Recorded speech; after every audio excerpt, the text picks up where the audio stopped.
سرنوشت عجیب و باور نکردنی لی هگو و چولین. آیا اونا اصلا در تاریخ وجود نداشتن؟ سلام، من راوی و اینجا کانال یوتیوب قلمروی کره. بدون معطلی بریم سراغ ویدیو. توی این ویدیو میخوام بگم که برای لی هگو و چولین در تاریخ و سریال چه اتفاقاتی میفته. اگه فقط میخواید بخش سریال رو ببینید، اتفاقات سریال رو در این دقیقه از ویدیو میگم و قبلش در مورد تاریخ صحبت میکنم که کلا با سریال یک دنیای متفاوت. اول در مورد لی هگو یا ای هگو صحبت کنیم که توی منابع چینی لی کایگو هم تلفظ میشه. توی منابع تاریخی کره‌ای خیلی به لی هگو اشاره‌ای نمیشه، اما در منابع قدیمی تانگ نام اون تازه در سال 696 میلادی ظاهر میشه. حالا این چه سالیه؟ سال 696 میلادی جایی هست که شورش خیتان‌ها رخ میده، یعنی همین قسمت‌های قبلی سریال. اون در جریان شورشی که توسط لی جینجونگ خان خیتان و همینطور برادر همسرش سون مان یونگ علیه دودمان تانگ به راه میفته، به اونها میپیونده و در جنگ‌ها شرکت میکنه. بعد از اینکه خان خیتان پیروزی به دست میاره و استقلال خیتان‌ها رو اعلام میکنه، اون لی هگو رو به عنوان فرمانده مستقل منصوب میکنه. بعد از این اتفاق ملک خیتان خیلی عصبانی میشه و 28 تا فرمانده رو میفرسته تا خیتان‌ها رو سرکوب کنن. توی این زمان لی جینجونگ یا خان خیتان استراتژی‌های بی‌نظیری میچینه و میتونه فرماندهان تانگی رو شکست بده. اما در این نبردها لی هگو هم نقش مهمی داشته. توی کتاب‌ها آورده شده لی هگو مهارت بالایی در استفاده از طناب پرتابی برای به دام انداختن دشمنا داشته، به طوری که میگفتن از 100 نفر حتی یک نفر هم نمیتونسته از دست اون فرار کنه. و در جریان نبرد خیتان‌ها با تانگی‌ها اون تونسته 2 تا از ژنرال‌های ارشد تانگ رو شکست بده که افتخار بزرگی بوده. دوران خوش خیتان‌ها خیلی ادامه پیدا نمی‌کنه. لی جینجونگ خان خیتان بیمار میشه و از دنیا میره. بعد از اون سان مان یونگ به تخت میشینه که اون مورد حمله 2 تا جبهه قرار میگیره و در نبرد کشته میشه و ارتش خیتان شکست میخوره. لی هگو به همراه معاون خودش مجبور میشه که تسلیم بشه. پس در سال 697 لی هگو و معاونش به سلسله تانگ تسلیم میشن و اونجا برده میشن. زمانی که لی هگو به دربار تانگ برده میشه، میگن که لی هگو به خاطر کارهایی که انجام داده و اینکه چندین بار ما رو شکست داده باید کشته بشه. اما 2 تا از فرماندهان مهم تانگ و همینطور صدر اعظم این سلسله وارد عمل میشن و ملک ووزتیان رو قانع میکنن که این کار رو انجام ندن. اونها معتقدن با توجه به استعدادهایی که لی هگو داره، اگه با مهربانی با اون رفتار کنیم میتونیم از توانایی‌هاش به نفع خودمون بهره ببریم. ملک ووزتیان قانع میشه. اون تصمیم میگیره که یک مقام به لی هگو بده. به عنوان اولین دستور ملک ووزتیان میگه که تو باید بری باقی مونده خیتان‌ها رو سرکوب کنی. لی هگو هم این کار رو میره انجام میده و باقی مونده خیتان‌ها و قیام‌های احتمالی اونها رو سرکوب میکنه و با موفقیت برمیگرده.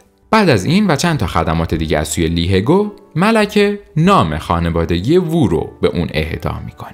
توی مأموریت بعدی به لی هگو دستور داده میشه که مقابل تجویونگ بایسته. اون در نبرد با تجویونگ با وجود اینکه شکست سختی میخوره، میتونه جون خودش رو نجات بده، اما چند تا از فرمانده‌های مهم اطراف تجویونگ رو میتونه بکشه که این اتفاق باعث میشه زمانی که اون به تانگ برمیگرده مجازات نشه، چون افراد مهمی رو کشته بوده. اون بعد از این مأموریت‌ها دوباره به سلسله تانگ برمیگرده و به عنوان یکی از فرمانده‌های گارد چپ فعالیت میکنه. چند سالی اون زندگی آرومی در دربار تانگ داره تا به سال 705 میلادی میرسیم. سال 705 میلادی لی هگو تصمیم میگیره که نام خانوادگی خودش رو از وو دوباره به لی تغییر بده. علت این اتفاق چیه؟ اون به ملک ووزتیان پشت میکنه و قصد داره در کودتایی که علیه اون قرار اتفاق بیفته شرکت کنه. امپراتور بعدی تانگ به تخت میشینه، اما از اینجا به بعد دیگه اطلاعات زیادی در مورد لی هگو در دسترس نیست. فقط توی کتاب تایپینگ گوانگی گفته میشه که اون فردی حریص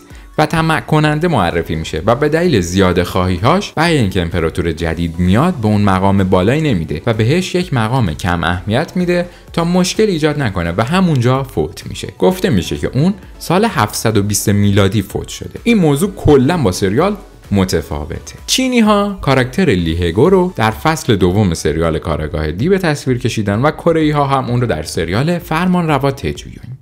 اما به سراغ چولین بریم. قبل اینکه به سراغ مورد بعدی بریم، ممنون میشم که به تلگرام و اینستاگراممون هم سر بزنید که اونجا هم صحبت میکنیم و مطالب جالبی قرار میدیم. چولین. آقا من ویدیو قبلی که در مورد خان خیتان و سان مان یونگ و اینا داشتم میساختم، یه چیزی خوندم که برام جالب بود. یک جرقه بزرگی برام رخ داد. توی منابعی که داشتم میخوندم خوندم که خان خیتان لی جین جونگ دختری نداشته. این خب با توجه به سریال فرمانروا تجوین خیلی برای من عجیب بود. رفتم منابع تاریخی رو نگاه کنم، دیدم هیچ جا در مورد دختر خان خیتان توی اون سالها صحبتی نشده. در مورد نام چولین هم هر جایی سرچ کردم و هر جایی خوندم صرفا منابعی بود که بر اساس سریال تجوین بود، نه منابعی که بر اساس کتاب‌های تاریخی نوشته شدن و برای من خیلی عجیب بود. برای همین رفتم رمان‌هایی که سریال تجوین بر اساس اونها الهام گرفته شده مطالعه کردم که باز هم به نام چولین بر نخوردم که این هم یک نکته عجیب دیگه بود. بیشتر خوندم تا اینکه به این نکته جالب برخوردم که نوشته بود در حالی که تجویونگ یک شخصیت تاریخیه که به خوبی مستند شده و بنیانگذار بال هست، جزئیات مربوط به زندگی شخصی اون به ویژه همسرانش در سوابق تاریخی موجود بسیار کمیابه. حالا چرا؟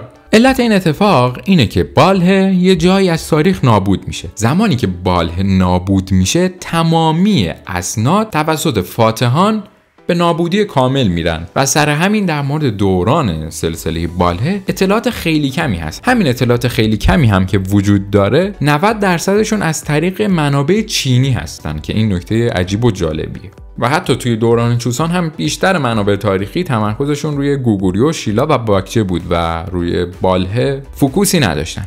بنابراین در مورد چولین توی منابع تاریخی متنی پیدا نمیشه. احتمالاً چولین زاده و ساخته ذهن کارگردان و نویسندگان سریال هست برای اینکه داستان سریال جذاب تر بشه. اما در سریال چه سرنوشتی براشون رخ میده؟ توی سریال درگیری های بین ارتش لیهگو و تجویونگ رخ میده که نهایتاً تجویونگ میتونه بیشتر ارتش لیهگو رو نابود کنه. بعد از اینکه خیتان ها شکست میخورن یه مدتی میگذره، یک سری اتفاقات میفته تا اینکه لیهگو تصمیم میگیره این بار از سولینکو یا همین سورینگی داستان کمک بگیره. میره پیش اون، یک جوری وفاداری خودش رو اثبات میکنه و از اون یک ارتش میگیره و از سمت تانگ این بار به تجویونگ حمله میکنه. تقریبا این حمله ای که از سمت تانگ به تجویونگ میکنه مطابق با تاریخ هست، ولی سایر اتفاقات خب دیگه از تاریخ دور میشه. لیهگو با ارتشی عظیم به سمت تجویونگ میره. با وجود برتری عددی اون در مقابل تجویونگ باری دیگه شکست میخوره. نهایتاً این دو نفر نبردی تن به تن دارن که لیهگو در مقابلش شکست میخوره و دار فانی رو ودا میگه. چولین چه اتفاقاتی براش میفته؟ چولین مدتی در کنار تجویونگ و تجونسان و اینا هست به خاطر نابودی خیتان ها. بعد اون دوباره به سمت لیهگو میره. در نبرد پایانی اون در کنار لیهگو هست، اما بعد از اینکه میبینه لیهگو شکست میخوره اون هم خودش سم میخوره و کار خودش رو تمام میکنه. این سرنوشت تلخی بود برای لیهگو و چولین که در تاریخ گفتیم کلا یک دنیای دیگه بود. این بود ویدیوی امروز. برای ویدیوهای بعدی بنویسید که به سراغ چه کاراکترهایی بریم. یادتون نره که به شبکه اجتماعیمون بیاید، به تلگرام، اینستاگرام و همینطور کانال یوتیوبمون رو سابسکرایب کنید و زنگوله رو روشن کنید که ویدیوهای بعدی اولین نفر اینجا باشید. ممنون که نگاهتون رو به ما هدیه دادید. تا ویدیوی بعدی، فعلا.